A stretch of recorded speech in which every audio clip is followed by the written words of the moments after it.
जय हिंद दोस्तों। जैसा कि आप लोग जान रहे हैं कि मैंने अपने YouTube चैनल का नाम चेंज कर दिया है। अब इसका नाम हो गया है यूपीएससी सीएससी वर्ल्ड। यानी अब ये पूरी तरह से डेडिकेट हो गया है आप लोगों के लिए, यूपीएससी पीसीएस और अदर कम्पिटिटिव एग्ज़ाम के लिए। आप लोगों को जैसा कि पता है कि मैं अपना जो लेक्चर लेके चल रहा हूँ, हिस्ट्री का लेक्चर इस समय चल रहा है। और हिस्ट्री में मैंने अब तक आपको बताया कि मानव किस तरह से विकास के क्रम में आगे बढ़ रहा है। जैसा कि आप लोगों ने देखा कि किस तरह से वो जो है कि पाषाण काल की चीज़ों को आगे बढ़ रहा है, पाषाण काल की चीज़ों से आगे बढ़ा। फिर उसके बाद उसने धातुओं की खोज की। उसी बीच में मैंने आपको बताया कि उसने आग की खोज कर ली थी और साथ ही साथ पहिए की खोज कर ली है, हथियारों की खोज कर ली है। इस तरह से जो है मनुष्य धीरे धीरे आगे बढ़ रहा है। लेकिन ये सब एक दिन में नहीं हो रहा है, एक लंबी प्रक्रिया है, लाखों वर्षों की प्रक्रिया। और इस लाखों वर्षों की प्रक्रिया में धीरे धीरे धीरे मनुष्य अब क्या कर रहा है, सभ्यता और संस्कृति बसाना शुरू कर रहा है।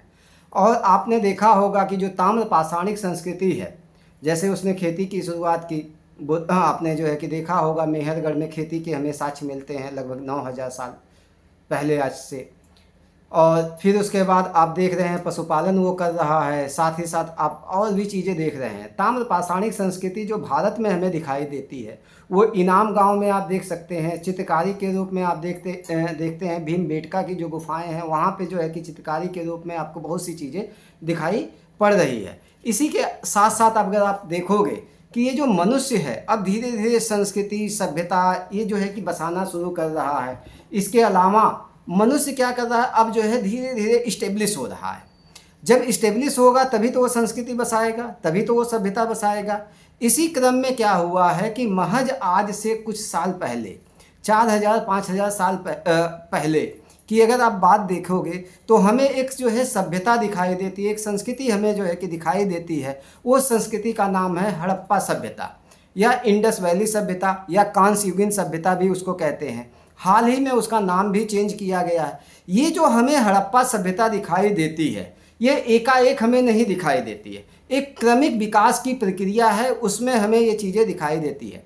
अब ये जो हड़प्पा सभ्यता है, इसमें आपने गौर किया होगा कि हड़प्पा सभ्यता में हमें साइट्स मिले हैं, यानी स्थल मिले हैं, और उन स्थलों की खुदाई हुई है। और खुदाई के आधार पर हमने ये अनुमान लगाया है कि इतने समय पहले की ये सभ्यता है, ये चीज़ें ये लोग उपयोग करते थे, इस प्रकार के इनके घरों की बनावट होती थी, ये पशुओं की हड्डियां मिली हैं। उससे हम ये अंदाज़ा लगाते हैं कि यहाँ पे इन पशुओं को पाला जाता था या इन पशु पक्षियों से ये परिचित थे।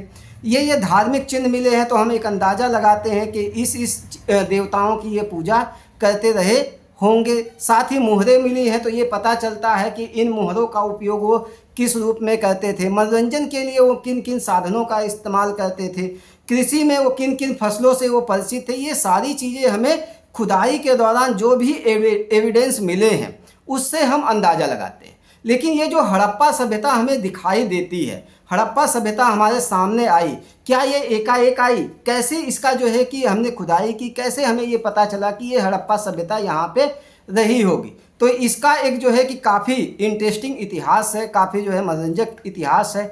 जैसे क्या हुआ, सन 1826 की बात है।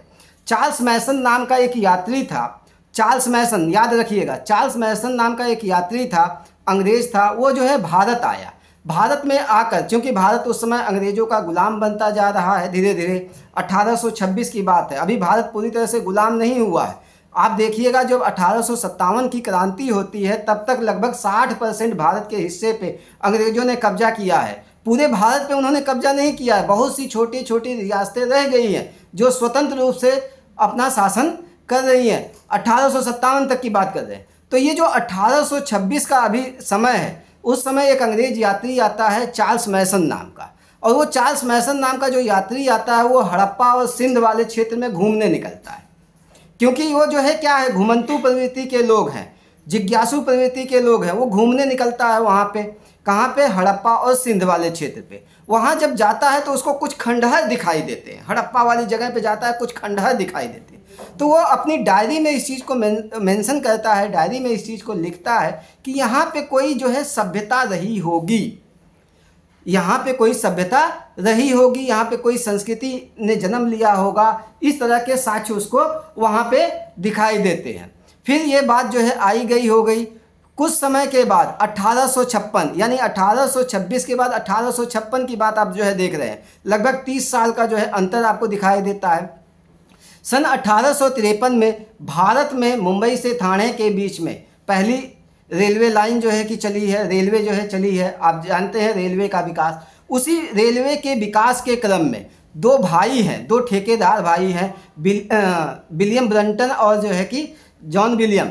ये दोनों ठेकेदार भाई कराची से लाहौर रेलवे ट्रैक पे क्या कर रहे हैं कि रेलवे ट्रैक का इनको काम मिला हुआ है, ठेका मिला हुआ है, और उस ठेके के तहत क्या कर रहे हैं, आप देखे होंगे रेलवे ट्रैक पे क्या किया जाता है, गिट्टियाँ बिछाई जाती है। तो वहाँ पे गिट्टियाँ नहीं थी, तो उन लोगों ने क्या किया, इस वाली रेलवे लाइन को बिछाते हुए उन्होंने जो ये हड़प्पा वाली जगह हैं, यहाँ से खंडहरों में जो ईंटें मिली थी उसको तोड़ तोड़ के उस गिट्टी के रूप में प्रयोग कर रहे हैं। इसी प्रयोग के दौरान क्या हुआ, उनको कुछ एविडेंस मिले, कुछ चीज़ें मिली, तो उन्होंने क्या किया, ब्रिटिश आर्कियोलॉजी सोसाइटी को वो चीज़ें भेज दी। अब ब्रिटिश आर्कियोलॉजी सोसाइटी को जब वो चीज़ें मिली तो उन्होंने कहा कि लगता है यहाँ पे कोई सभ्यता रही होगी। तो उन्होंने क्या किया कि अलेक्जेंडर कनिंघम को वहाँ की सभ्यता के बारे में पता करने के लिए भेजा। अलेक्जेंडर कनिंघम यहाँ पे आता है और यहाँ पे जो भी एविडेंस मिले हुए थे उनके आधार पे एक अनुमान लगाता है कि यहाँ पर कोई सभ्यता पनपी रही होगी, और वह सभ्यता आज से यानी 1856 से वह सभ्यता लगभग 1000 साल पहले की रही होगी, ऐसा वो अनुमान लगाता है। कौन? Alexander Cunningham. और ये जो अलेक्जेंडर कनिंघम है, इसी को भारतीय पुरातत्व का पिता भी कहा जाता है, क्योंकि सबसे पहले उसी के नेतृत्व में खुदाई हुई है पुरातत्व के विभाग में। और जो ये पुरातत्व विभाग बना है, पहले सेना के रूप में बना है, सेना के एक डिपार्टमेंट के रूप में बना है डलहौजी के काल में।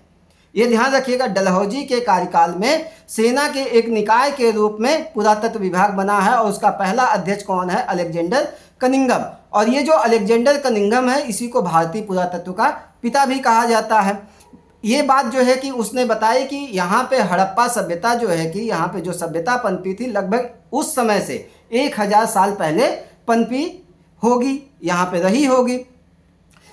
बाद में 1912 में J.F. फिलिट नाम का एक इतिहासकार है, उसने अपना एक लेख लिखा और उसमें बताया कि यहाँ पे हड़प्पा सभ्यता, क्योंकि उसको जो है कि ब्रिटिश सरकार ने कुछ चीज़ें उपलब्ध करवाई थी, उन चीज़ों के आधार पे बताया कि यहाँ पे कोई सभ्यता रही होगी, और इसके आधार पे मतलब कि चीज़ें चली। लेकिन अभी भी कोई भी एक ठोस निष्कर्ष पे नहीं पहुँचा है कि यहाँ पे कौन सी सभ्यता पनपी, किस प्रकार की सभ्यता और कितनी पुरानी सभ्यता है, ये सारी चीज़ें अभी नहीं पता चली।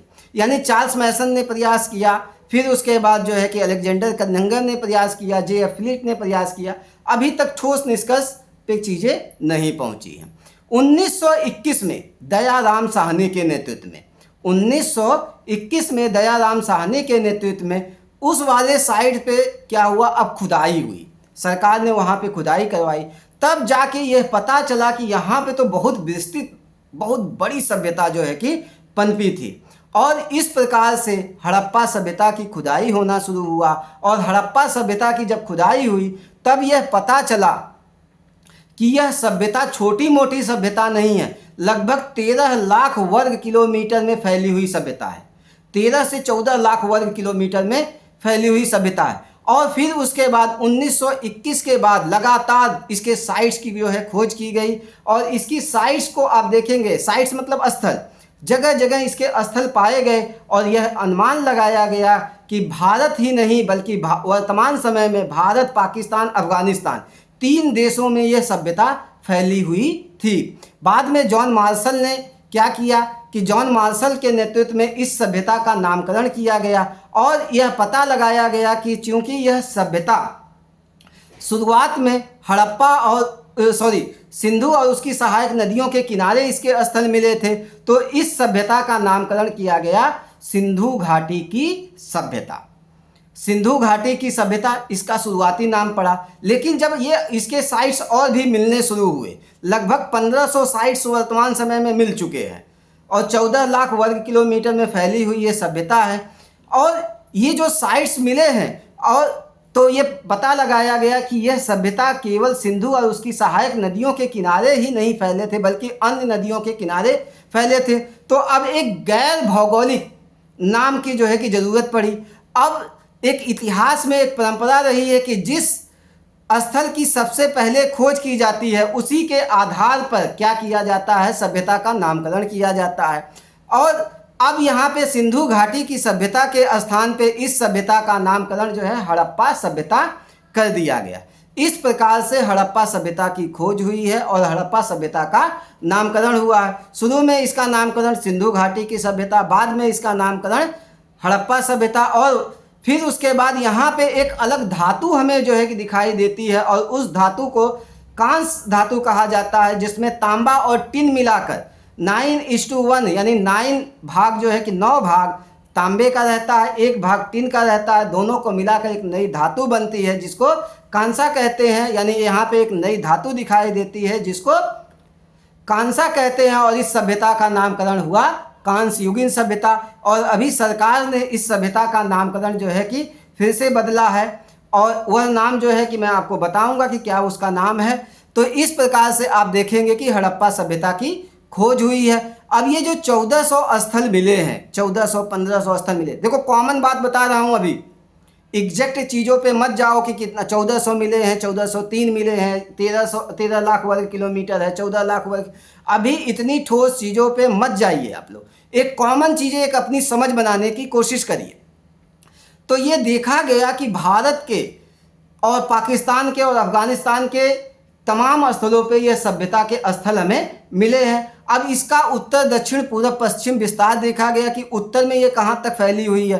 तो उत्तर में जो इसके साक्ष्य मिले हैं, इसके जो एविडेंस मिले हैं, वो जम्मू कश्मीर में मिले हैं, मांडा नदी के किनारे मिले हैं, तो वहाँ पे सभ्यता फैली हुई थी। फिर उसके बाद दक्षिण में देखा गया तो दक्षिण में दैमाबाद है, प्रवरा नदी के किनारे, गोदावरी की सहायक है प्रवरा नदी, वहाँ तक ये फैली।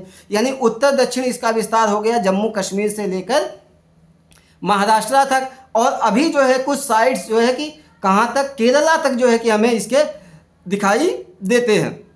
पूर्व में आलमगीरपुर जो उत्तर प्रदेश है, यहाँ पे मेरठ वाला हिस्सा, हिंडन यमुना की सहायक है, हिंडन इसके किनारे मिला है। इसके अलावा पश्चिम में आप देखेंगे सुतकानगेडोर है बलूचिस्तान में। तो यहाँ तक ये सभ्यता पूर्व पश्चिम उत्तर दक्षिण यहाँ तक फैली हुई थी। और इसके जो स्थल मिले हैं, चाहे वो हड़प्पा हो, चाहे मोहनजोदड़ो हो, चाहे आपका रोपड़ हो, राखीगढ़ी हो, बड़ावली हो, लोथल हो, इसी तरह से जो सभ्यताएं हैं और जो स्थल मिले हैं, यहाँ पे कौन कौन सी चीज़ें मिले हैं उनको आपको ध्यान में रखना है कि हड़प्पा नामक जो स्थल है, यहाँ पे जो खुदाई हुई है, यहाँ पे कौन कौन सी चीज़ें मिली हैं। तो उसके आधार पे बताया जाएगा कि यहाँ पे ये चीज़ें रही होगी, यहाँ का समाज ऐसा रहा होगा, यहाँ का खान पान ऐसा रहा होगा, यहाँ की शिक्षा ऐसी रही होगी, यहाँ का धार्मिक व्यवस्था ऐसी रही होगी, व्यापार ऐसा रहा होगा, यहाँ का पशुपालन ऐसा रहा होगा। ये सारी चीज़ें उस समय हम जो है कि वहाँ के स्थलों से जो चीज़ें मिली है उसके आधार पे हम बताएंगे।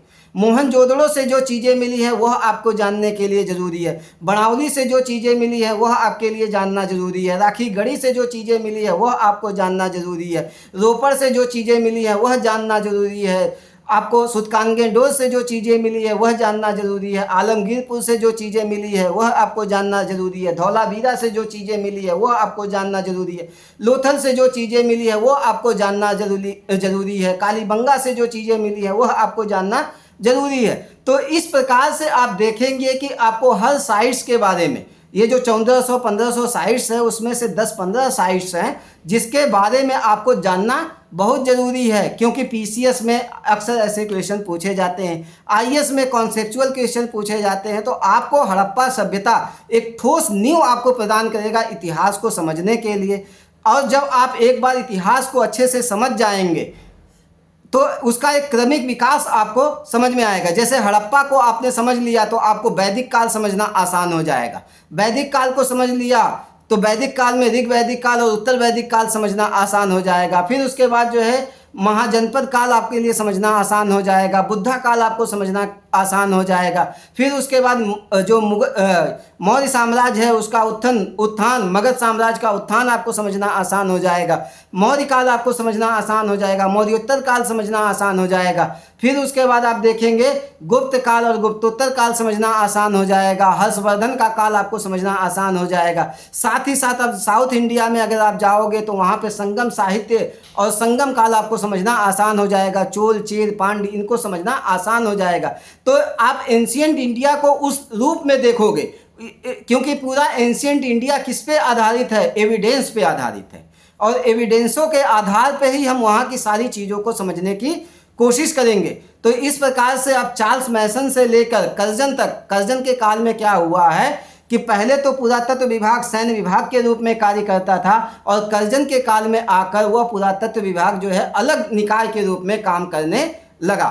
तो मिलूंगा मैं आप लोगों से नेक्स्ट वीडियो में, और हड़प्पा सभ्यता को धीरे धीरे आपको 2-3 लेक्चर में आपको बताऊंगा कि कैसे हड़प्पा सभ्यता आपके लिए बहुत ज़्यादा इम्पॉर्टेंट है, और हड़प्पा सभ्यता से जुड़ी हुई लगभग सारी जानकारी आपको दे दूंगा। फिर उसके बाद आप जो है बुक पढ़िए, आपके लिए चीज़ें आसान हो जाएंगी। मिलता हूँ आप लोगों से नेक्स्ट वीडियो में। जय हिंद।